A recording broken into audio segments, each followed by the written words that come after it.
It's really, really nice to see you all here. I'm Katy Börner from Indiana University. It's a true pleasure to host this event.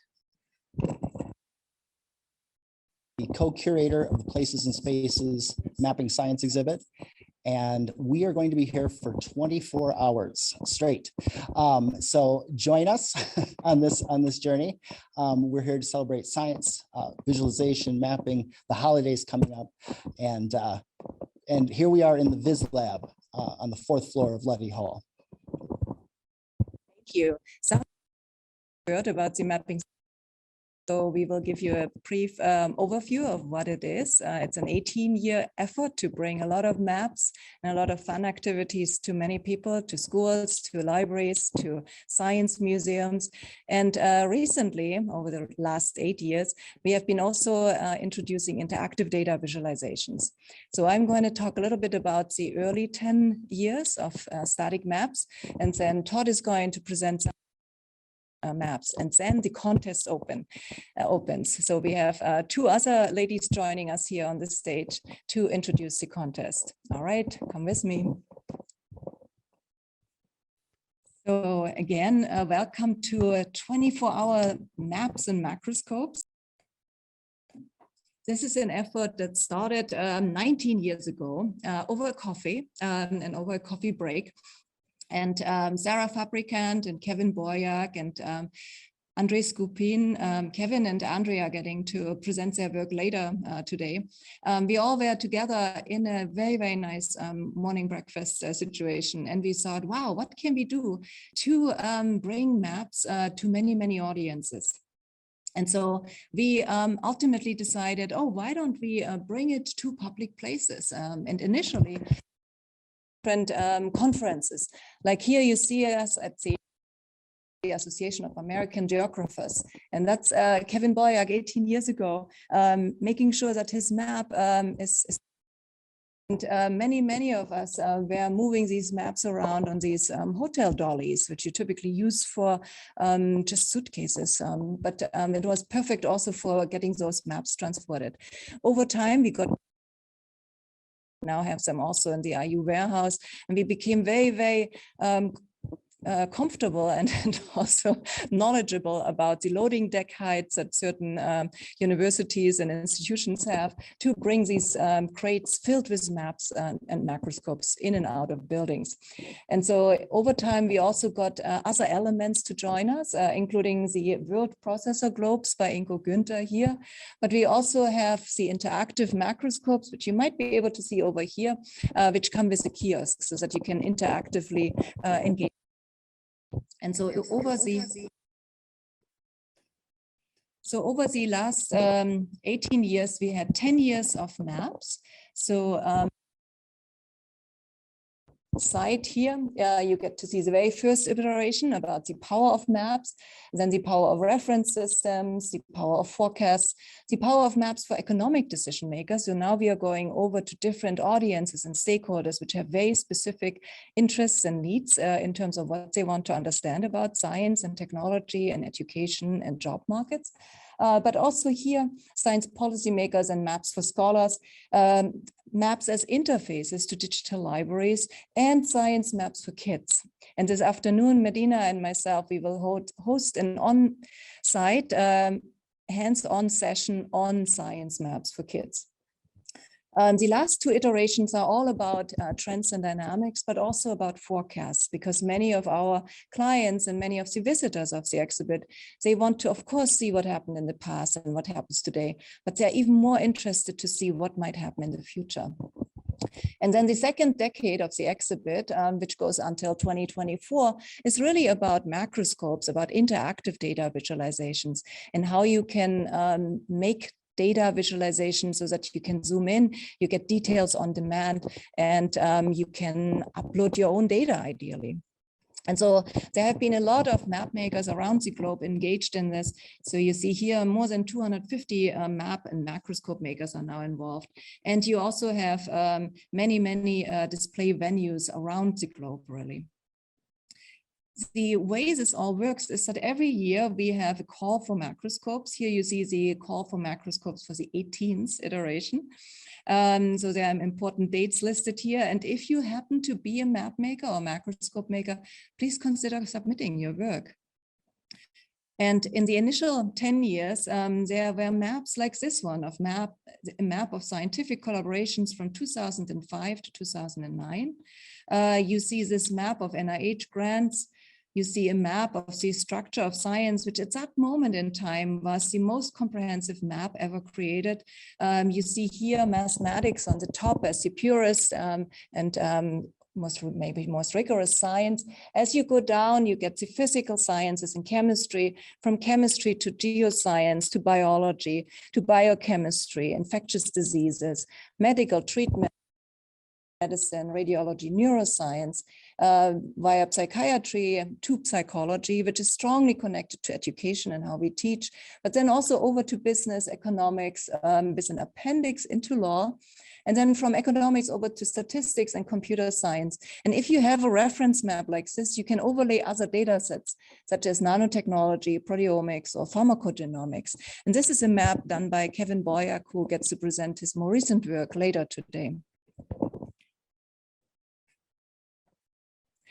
You can also map the intellectual property landscape here using US patents and plotting all the classifications that exist to organize these patents by themselves.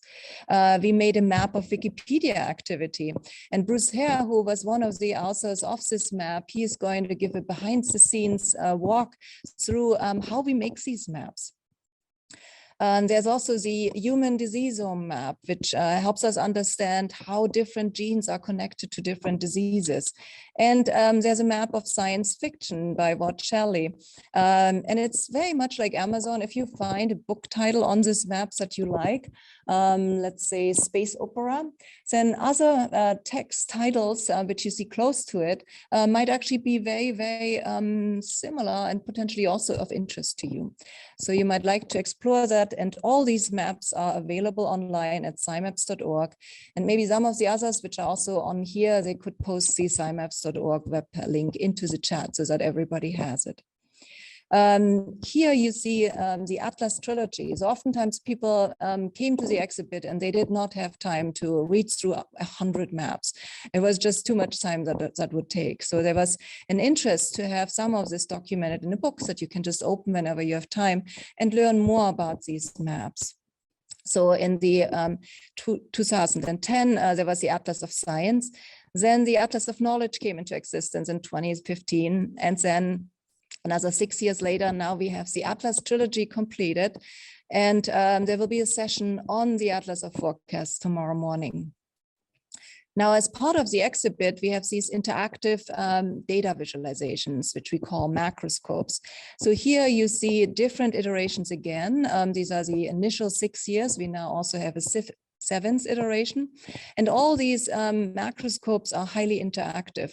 So you can walk up to the kiosk, you can pick one of those interactive data visualizations, and you can ultimately interact with that data. So Todd is going to show you some of these macroscopes in action, and I'm going to give the ball over to Todd. So I'm Todd Theriault. I am the co-curator along with Katy, Börner, and Liesl Record of the Places and Spaces Mapping Science exhibit. And later on, you'll meet Liesl Record. She'll come in and we'll talk more about maps and macroscopes that are part of the Places and Spaces exhibit. We'll go a little bit behind the scenes, so there'll be more of that in a few hours. But for now, I just wanted to sort of whet your appetite for the macroscopes by showing you our 4 latest ones. And so you just click on the macroscopes here. And there are our 4. We call these macroscopes for placing data in space. So using maps and 3D models, these macroscopes offer a spatial understanding of some of today's greatest challenges. Placing data in space gives us a sense of the proportion, distribution, and structure of a social problem. So it can also help us find our own location within the data. And that's kind of what we're doing with this contest as well, finding yourself in science, in the data. It helps us with questions like this. Does where you were born affect your income later in life? How do the police methods in your state differ from others? Did past evaluations of the racial composition of your neighborhood increase or decrease the value of your home? And how many copies of the COVID-19 virus could fit across the width of one strand of your hair? So by placing complicated problems in a spatial context, these macroscopes can help us map out effective approaches to solving them. When we were coming up with the grouping for this particular set of four, one of the first ideas we had was to call it macroscopes that make a difference. And ultimately we didn't go with that because we think that all of our macroscopes make a difference. And so that would kind of be redundant. But if we had gone for that, if we had gone with that particular name, these all would have fit the bill. Starting with this first one, the Virus Explorer. So at this point, we're all familiar with coronavirus. Many people also know about influenza, aka the flu, rabies, HIV, Zika, and Ebola. All of these are viruses, microscopic invaders that hijack the cellular machinery of living organisms. But what do these viruses have in common? And how are they different? So this was created by members of the Howard Hughes Medical Institute and Kapow Incorporated. The Virus Explorer is a tool for learning more about these fascinating but harmful bugs. You can explore the similarities and differences among a variety of viruses by sorting them based on structure, genome type, host type, transmission mechanism, and vaccine availability. Each virus can also be further examined to investigate its size, its structure. Here we can click on show relative size, and you see them in relation to each other.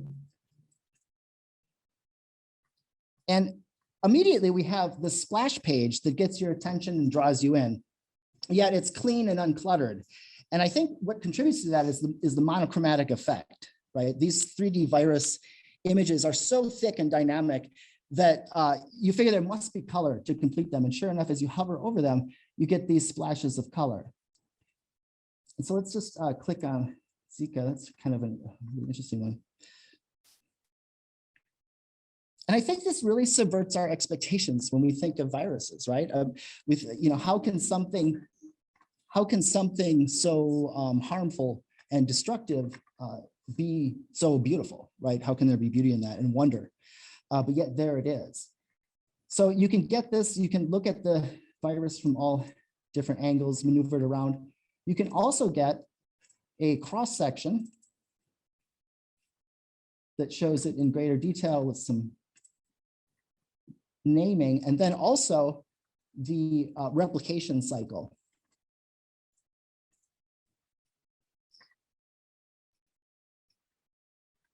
So, and as on top here, you can also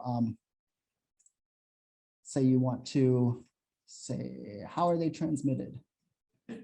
Animal to human. You can click on those and you can see it like colorizes the ones that fit that criteria. And then of course, we're all concerned about vaccine, which ones has vaccine available.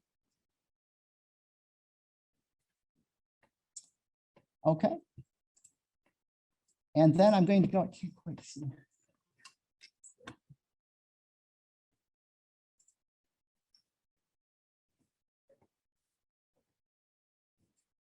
That's weird. And we can just go back to the iteration. This next one, we always have our advisory board look at these and write up commentaries about them. And this next macroscope I want to show you, I just want to read some of the commentaries. Very important contribution to compile this data and make it explorable. And another person said, this is good and socially important. And another one of our experts said, the depth of data, the freedom of exploration, and the invitation to collaborate to improve the data make this a truly great example of a macroscope. What they're talking about here is this one, the Atlas of Surveillance.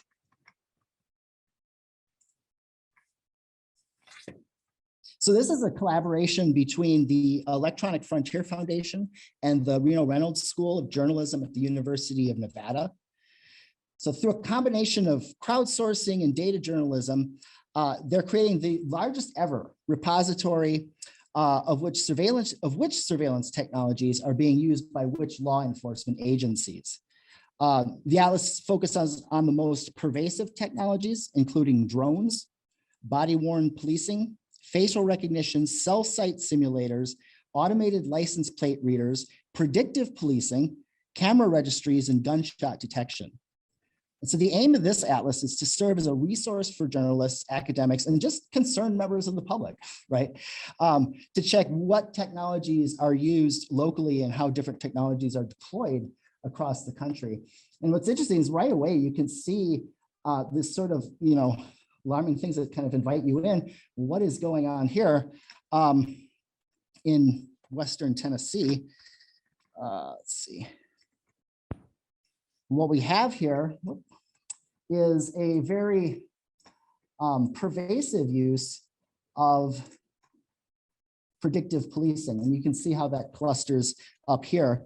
And you can click on those and it'll bring up some information. And it'll also tell you where they got that information. What are their sources?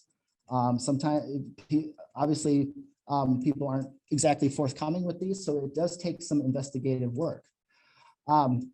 If you go to Indianapolis, which is the closest big city to us, just 50 miles up the road, and you zoom in, you can see at greater detail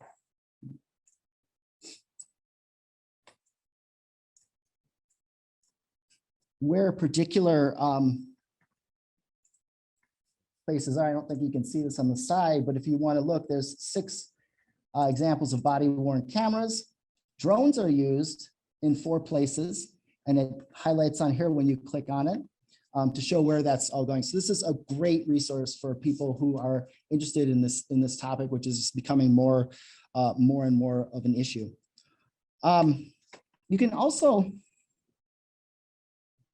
go back and search the data if you want to put in.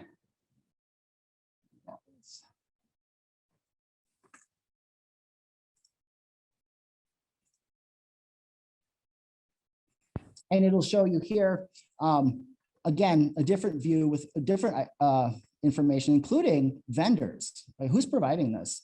And if you are interested, you can say, well, what is this?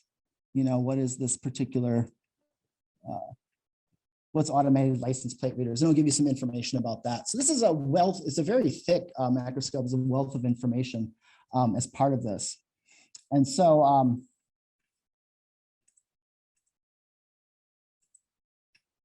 this next one I want to show you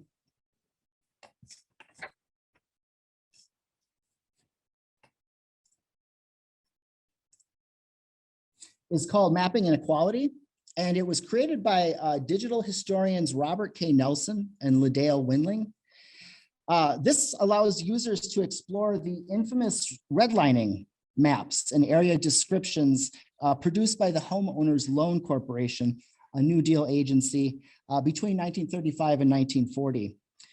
So redlining had these enormous long-term consequences, helping to channel private and public capital to white families through home ownership, effectively denying such access to African Americans and other Americans of color. So Mapping Inequality presents these maps interactively over a digital mapping interface, allowing users to select areas and explore the thousands of area descriptions. Transcriptions of which are visualized to enable easy comparison of each data field for all neighborhoods in a selected city. So I'm going to go to Chicago. This is where my dad grew up.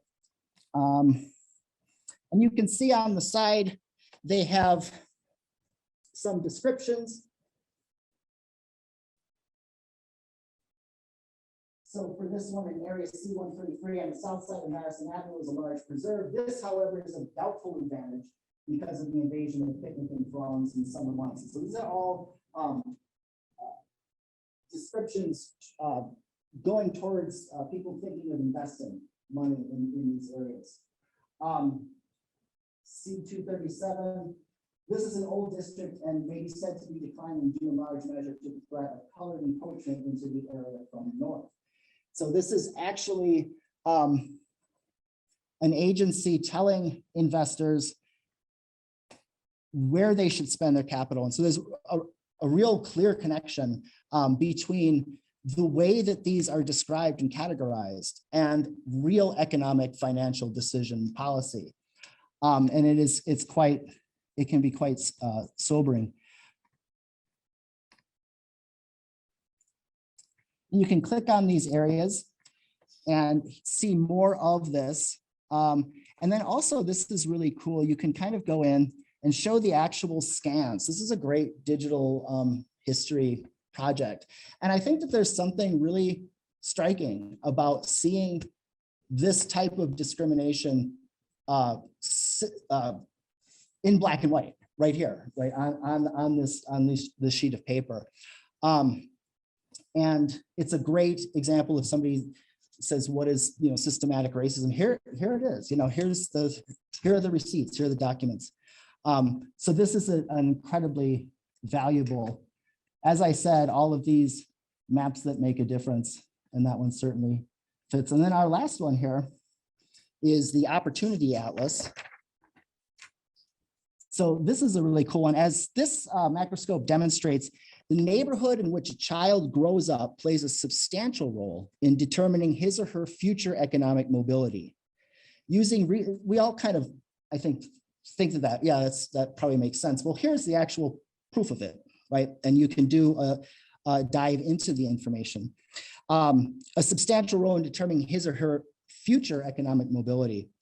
So using research from Raj Chetty, John Friedman, and Nathaniel Hendren of Opportunity Insights, and constructed by Joey Chodachuk, Eugene Chen, and Daniel Haidt of Dark Horse Analytics, the Opportunity Atlas measures the average economic outcomes of children from every neighborhood in America by demographic subgroups like race, gender, and parental income.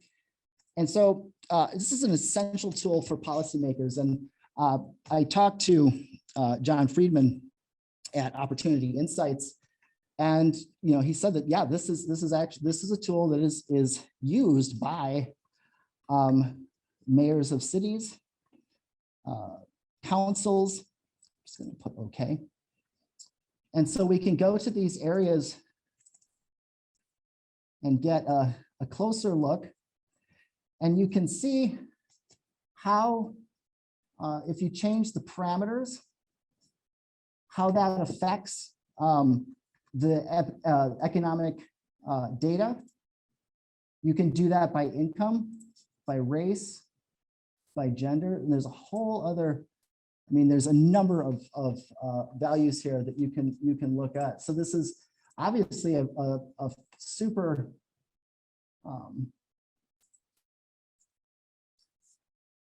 super useful source for policymakers. And again, thanks go to the exhibit team, which is Liesl Record, Todd Theriault, and myself. And Liesl and Todd are going to go do a walkthrough the exhibit, a curated walk through the exhibit later today. We also have our International Advisory Board, and we are very grateful for their time and input. And of course, we thank the more than 250 authors of the more than 100 maps, and now many more macroscopes that are available for anyone to explore. Bringing maps and macroscopes to public places. We do also a lot of research surrounding larger and more ever complex maps. Here you have a call for a special issue on multi-level graph representations for big. Many scientific disciplines today have a lot of data, and oftentimes that's networked data, oftentimes even multiple networks brought together. And it is very important to get to algorithms that scale to the sheer size of these networks. And so we are inviting scholarly contributions to this particular special issue. There's also the Visual Analytics Certificate for those of you which really want to learn how to convert data into actionable insights.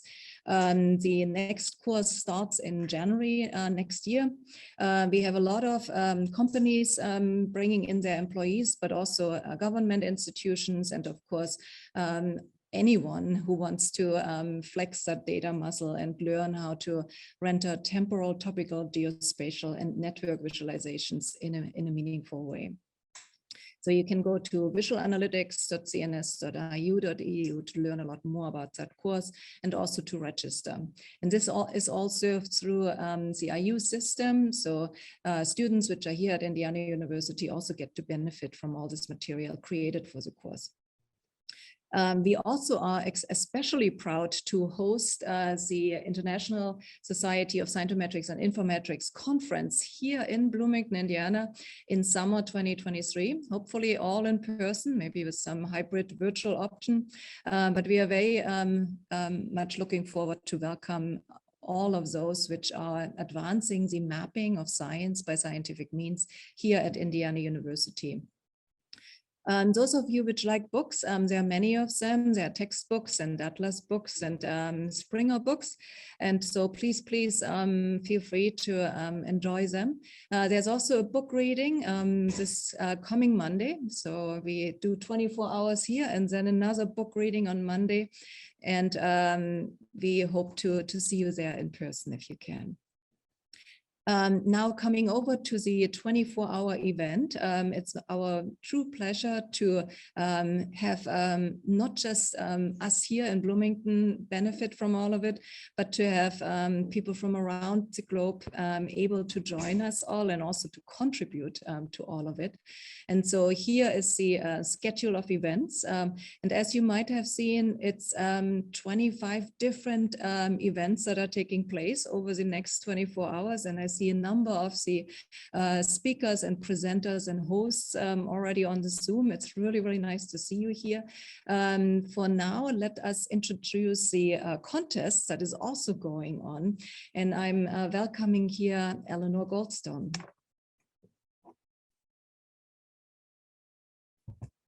Hello, everyone. I'm very happy that I can be here and join in on this wonderful event. I've never seen an event like this before, but I'm also kind of young and still getting used to this. I am still a college student, freshman, and I'm doing biochemistry, but I thought it was really cool seeing all this stuff.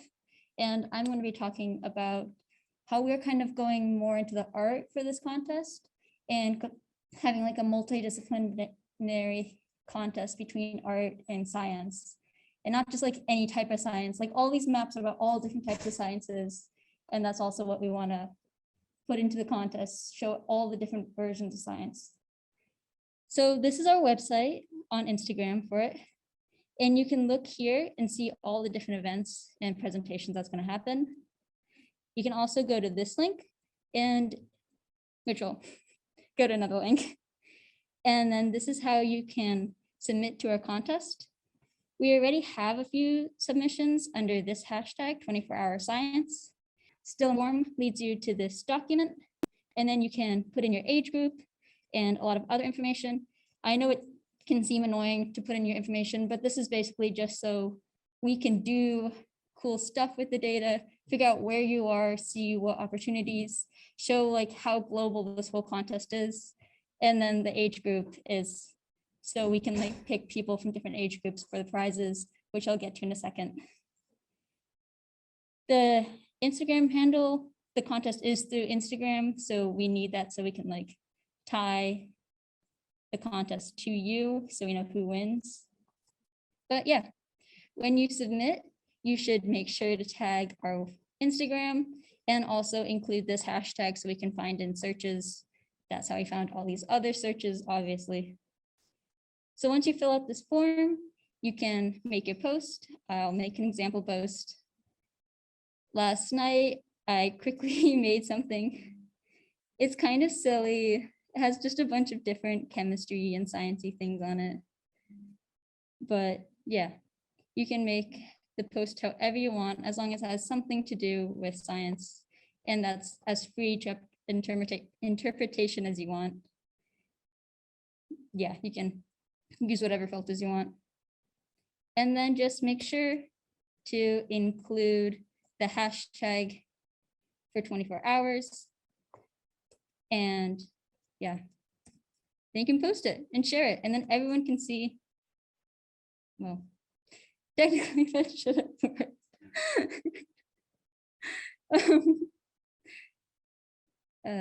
Computers.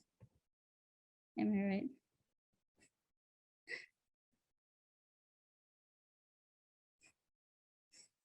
Anyways, so you should be able to just share it. I recommend you share it and do all these things because there are prizes.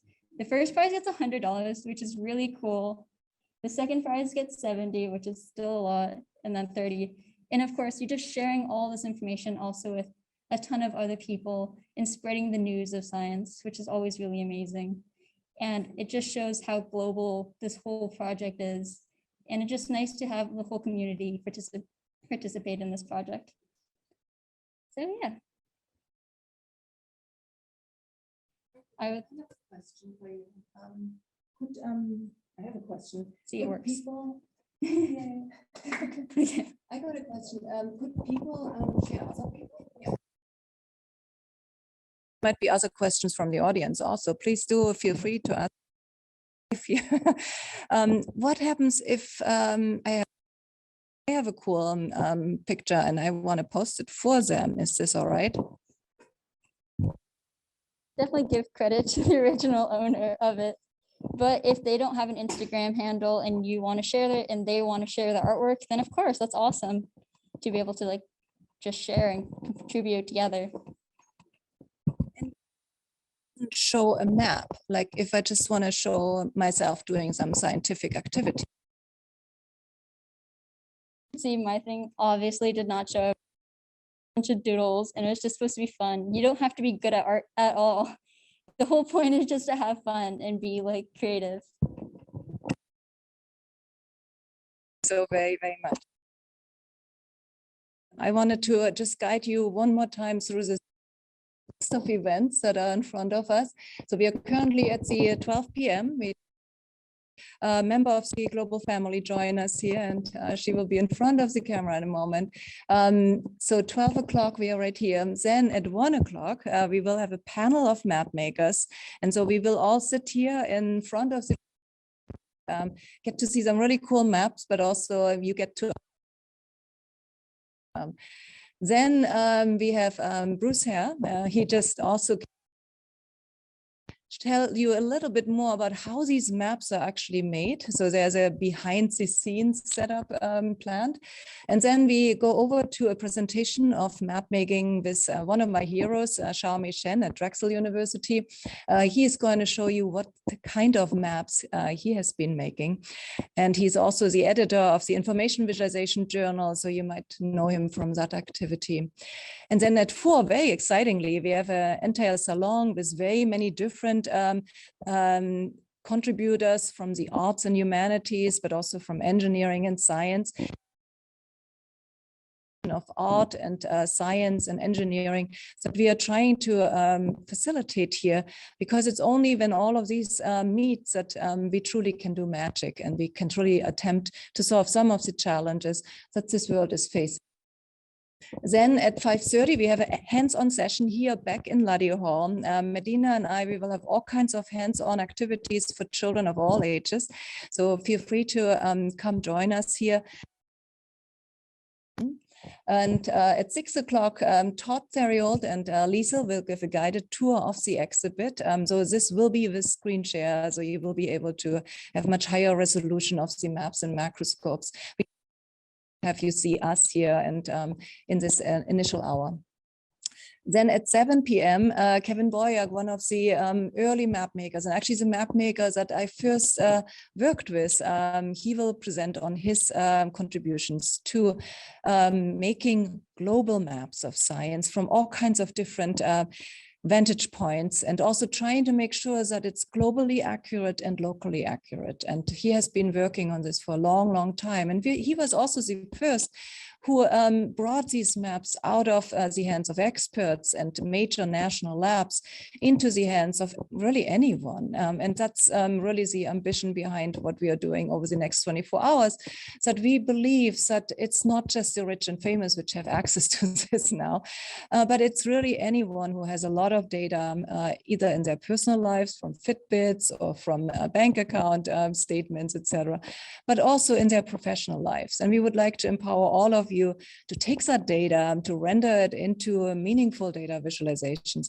and then to use it to make more serious actions. Now, as part of the event, we also have a presentation with Andre Scooping, and I think he is actually on here right now. I just saw him and the lights went off. I don't know if this is a good thing or a bad thing. I hope you can still see me. There's still the Christmas lights on, so it's not a power outage again. We had some troubles this morning. We also then have a number of videos from the falls. So over the last 18 years, we did all kinds of videos. And so you will get to see some of the early videos that were created with some of the first map makers that participated in this exhibit. And it's kind of interesting to see us being all a little bit younger and different, and we didn't know as much yet. But now we are all back on, wonderful. And we then have a session on improvisation, which I tried to attempt just now, but I think Monica here in the room with us, she's going to tell you a little bit more why this matters, that we learn to trust each other, that we learn to improvise with each other, that we learn to follow our guts a little bit more, our instincts a little bit more, and ultimately improvise together, to innovate together. So I'm very excited about that event.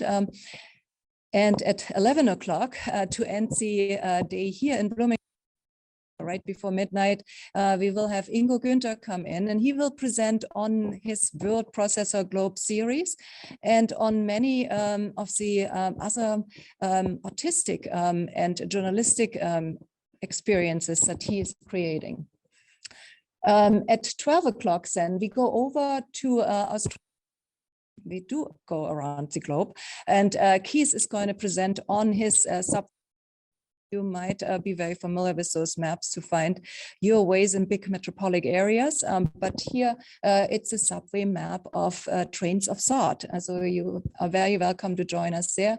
Then we go over to Tokyo, to Osako Okamura from NISTEP, which is a major institution to study science and technology developments by scientific means using much high quality data.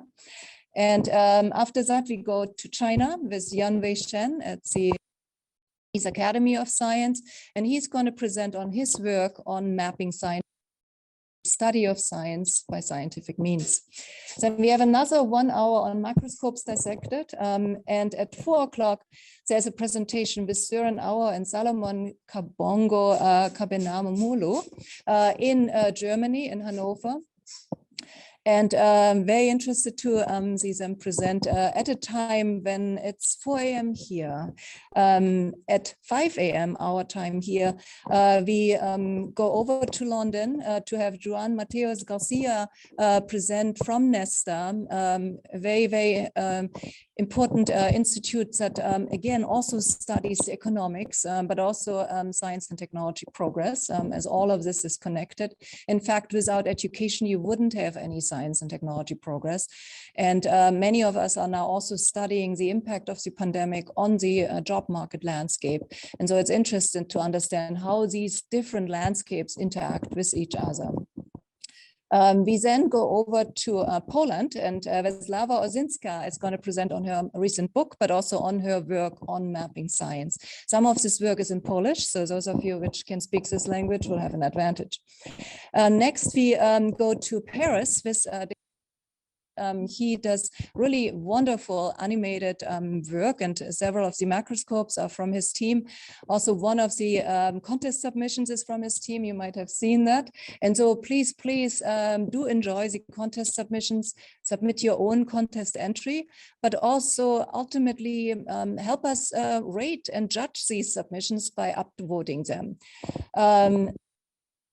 We go over to the Netherlands with Nies van Eyck from CWTS. and he will present the WOS viewer. So if you go into the schedule, you can also click on the respective items in the agenda and already kind of get a preview of what you might see when. There is another set of videos, and then at 10 a.m. we have Future Encounters, a spotlight on the Atlas of Forecasts, and I'm having the true pleasure to present that part. And then case on how science forecasts might look like. And we actually prototyped this here at Indiana University, kind of showing everybody how a new science forecast might sound like. And at 11:30, we have an announcement of the contest winners with Eleanor Goldstone, which you already saw, and Jasmine Herzig. So come back for that. You might win a cash prize. And at the end, there's one other big bang announcement. So stay with us for 24 hours if you can master it, or just come in whenever you feel like it. Everything will be recorded, including the turning on and off lights. Everything is live streamed from here. So going over to, I wanted to make sure to thank all of those which are contributing and which have been contributing to this. So there's Todd Theriault, thank you for compiling all the video lists. There is Melanie Goldstone, she designs the websites that you all have been using to find us and to log in to the Zoom event. There is Eleanor and Jasmine organizing the contest. There's Zach and Ella, which set up the Instagram account, and I'm learning Instagram still. Medina coordinated a lot relevant for the event here. She did beautiful slides.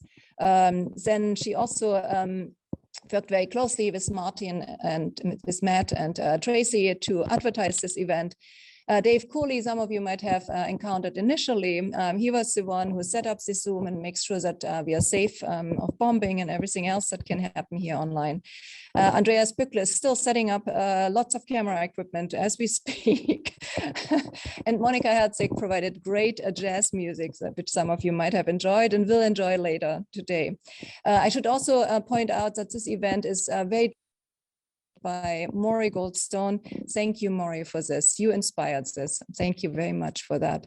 It's also funded by the Cyber Infrastructure for Network Science Center and by SAIS, the School of Informatics, Computing and Engineering here at Indiana University, Bloomington.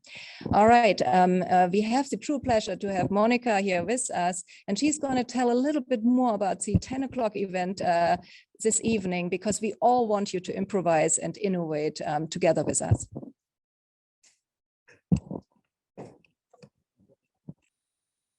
I'm getting the ball. Can I? All right. Because jazz musicians don't. It's all something. And especially as a jazz musician, where you train your brain every day to take risks that our training can share with everybody else. Learning how to take risk and learning how to cultivate those growth mindsets that are needed for any entrepreneurial task. So if you're curious how maybe your birthday or somebody else's birthday sounds in music, then you should definitely tune in today at 10 o'clock, because we will not just talk about how this works with improvisation and crossovers and what we can learn. We will actually demonstrate, and you might be the lucky one providing your number and getting the once in a lifetime opportunity to hear how that could sound in music. And I can tell you it's a once in a lifetime opportunity, because I will never, ever be able to recreate whatever happened that moment. It only happens once. So, and I believe there'll be more chatting about entrepreneurship. If you're curious about all this creativity and the improv principles, feel free to look up actually my name, Monica with a K, Herzig, Herzig, and TEDx Bloomington talk that I recently did in April, where I explained those concepts and the parallels. I've worked with the late great David Baker here and some entrepreneurship researchers on developing a model, and it's a 7 aspect model that can be transferred to any groups that need to get into a flow, that need to consider how to improvise, how to come up with ideas. And beyond that model, I'm also cultivating the mindset that training your brain to take risks and improvise is similar as working out every day or eating breakfast or cooking a meal, that it's something you get better at the more regular you do it and the more often you do it. And it's a skill that's pretty much essential these days to come up with new ideas. New ideas are going to propel us forward. New ideas will pave new paths, new technology, new maps, all of that. So 10 o'clock tonight it is. I will sit there with host and we'll have a wonderful conversation. So I believe I'll turn it back over. Thank you, Monica. Forward to this. Now, I have one more piece that I wanted to show you in terms of getting everybody excited and to innovate here.